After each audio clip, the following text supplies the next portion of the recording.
Hello friends, welcome back to my channel. So I have read I think five stories or poem of this chapter of this book, English, Enchanting English. And now I'm going to read one more story, and the story name is, everybody knows, Masha and the Bear. Chapter number 6. Once upon a time there lived an old couple who had a granddaughter named Masha. One day, Masha's friends decided to go to the forest to gather mushrooms and berries, and they asked Masha to join them. Please, Grandpa and Grandma, may I go to the forest with my friends? Yes, you may, but do not wander away from the others. You may get lost. Masha and her friends reached the forest and began to hunt for mushrooms and berries. Masha ran from one bush to another and from one tree to another. Soon she had strayed away from the friends. Friends, where are you? I can't see you. Can you hear me? Then Masha saw a little hut. She knocked on the door, but there was no answer. She pushed the door and it opened. In that hut lived a great big bear who had stepped out for a walk in the forest. Masha went in and sat down on the chair next to the door. I wonder who lives in this house. The bear returned and was pleased to see Masha in the hut. Aha, now I won't let you go. You will live in my house, do all my work, as meek as a mouse.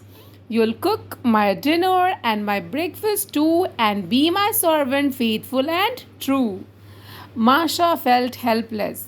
She would cry quietly every day, but she knew there was no way out. So she looked after his house. Every morning, the bear would go into the forest and return in the evening. Before leaving, he would warn Masha, do not dare to step out of the house, else I will eat you. Masha kept thinking about ways to escape from him, but there was nobody in the dense forest to show her the way back to her house. One day she had an idea. That evening, when the bear returned, Masha put her plan into action. Bear, please allow me to visit my village once. I would like to cook something nice for Grandpa and Grandma. No, I shall not allow you to go because you will get lost in the forest, but you can cook whatever you want and I will take it. Things were going according to Masha's plan. She baked some pies.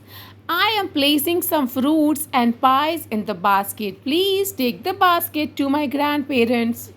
But remember, do not open the basket and eat anything from it. I'm going to watch you from the top of the oak tree behind the house. The bear nodded his head. Then he went out to check if it was raining. As soon as he went out, Masha sat in the basket and hid herself with the pies. The bear returned, picked up the basket, and set off for Masha's village. He became tired after walking for a long time. If I don't rest my bones, I think I will die. So I will sit on a stump and eat a pie. So he sat on a stump to take some rest and eat the pie. But Masha called out from the basket, I see you, I see you. Don't eat my pie. Take it to Grandpa and Grandma. Say I. What sharp eyes Masha has! She can see everything. The bear picked up the basket and started walking. After a while, he again felt tired. If I don't rest my bones, I think I will die. So I will sit on a stump and eat my pie. Again, So he sat on a stump to take some rest and eat the pie. But Masha called out from the basket, I see you, don't eat my pie. Take it to Grandma and Grandpa say, I. Oh my! How clever Masha is! She is sitting on top of a tree so far away but can still see me and hear me. He started walking again and finally reached Masha's village. Soon he reached Masha's grandparents' house. Hello, open the door, Masha had sent some gifts for you. The village dog, scenting the bear, rushed out and started barking. The frightened bear left the basket at the door and rushed back to the forest. The old man and the woman opened the door and wondered what was inside the basket. As soon as they lifted the flap, they were overjoyed to see Masha alive. They hugged and kissed her to their heart's contents. Masha narrated the entire story to her grandparents. You are indeed a very clever girl, dear. God bless you. Always. And this story is over.